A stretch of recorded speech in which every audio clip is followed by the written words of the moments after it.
Good morning students.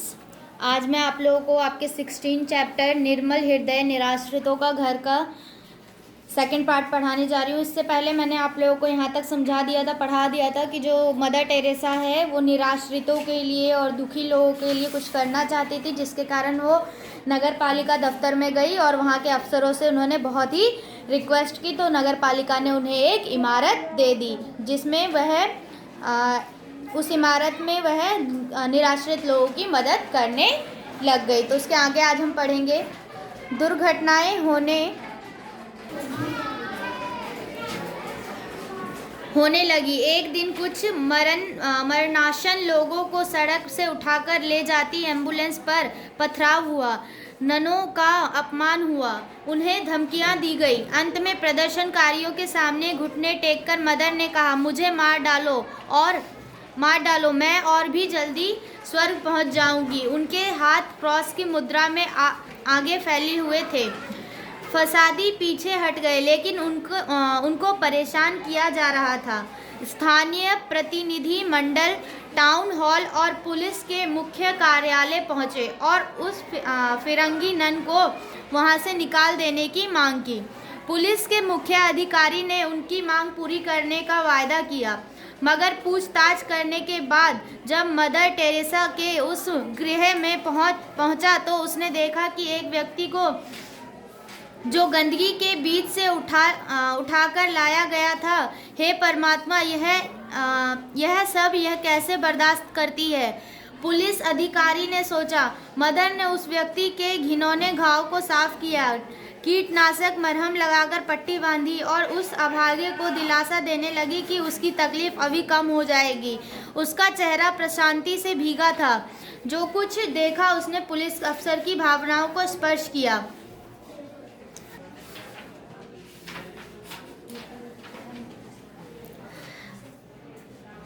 जो police वाले अफसर थे वो उन्हें देखकर भावनाओं में उनका जो हृदय है भावनाओं में से भर गया कि मदर टेरेसा जो है ऐसे मनुष्य के शरीर पे मरहम लगा रही है जिसके घाव बड़े ही घिनौने थे, बड़े ही गहरे घाव थे। नहीं मदर, उसकी ज़रूरत नहीं है। वह बाहर निकाला तो पड़ोस के कुछ धर्मांध नौजवान सीढ़ियों पर उसका इंतजार कर रहे थे।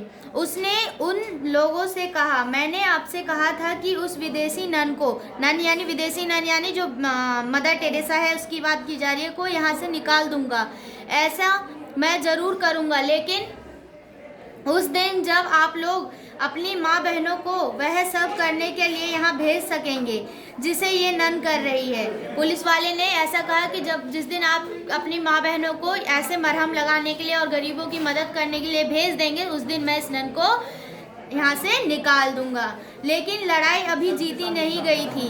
एक नहीं कई बार उपद्रवी लोग इमारत पर पथराव करते रहते थे। पथराव यानी पत्थर फेंकने लगते थे। एक दिन मदर ने भीड़ को देखा, कई लोग इकट्ठे हो गए। पास जाकर देखा कि एक आदमी जमीन पर पड़ा है। उसकी आंखें पथरा गई हैं। चेहरे से लगता था कि खून की एक बूंद भी नहीं रह गई। गले में पड़ा तिहरा यज्ञोपवीत सूचित करता था कि वह ब्राह्मण है। उसको छूने का साहस कोई नहीं कर रहा था। वे जानते थे कि उसे हैजा हो गया है। मदर ने झुककर ब्राह्मण के शरीर को उठाया और उसे अपने गृह में ले गई। दिन रात मदर ने उसकी सेवा की।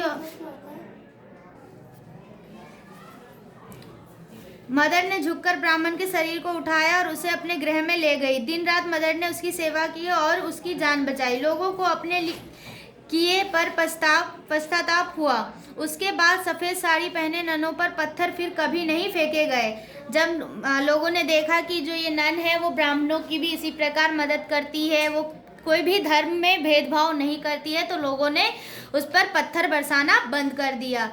सारे शहर में इस घटना की खबर फैल गई। प्रतिदिन पुलिस की गाड़ियां और एम्बुलेंस मरणासन लोगों को मदर टेरेसा के पास पहुंचाने लगी। निर्मल हृदय एक संस्था का नाम है, मदर टेरेसा की संस्था का नाम है। कोलकाता का रत्न है। उस रत्न को सारे शहर से संरक्षण दिया गया, यानी कि सारे शहर, सभी पुलिसकर्मी, सबने उनको संरक्षण प्राप्त संरक्षण दिया, यानी कि बचाव किया, उसका रक्षा की उसकी।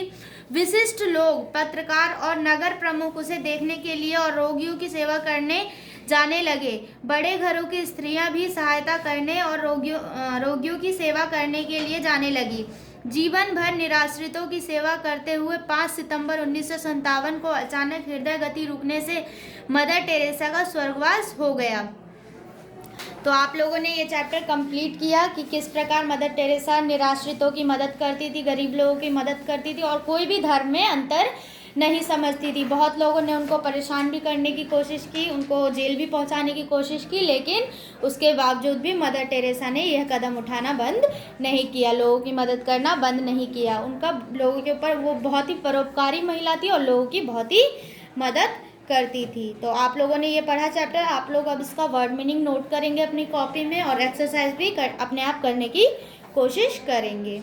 Okay, thank you.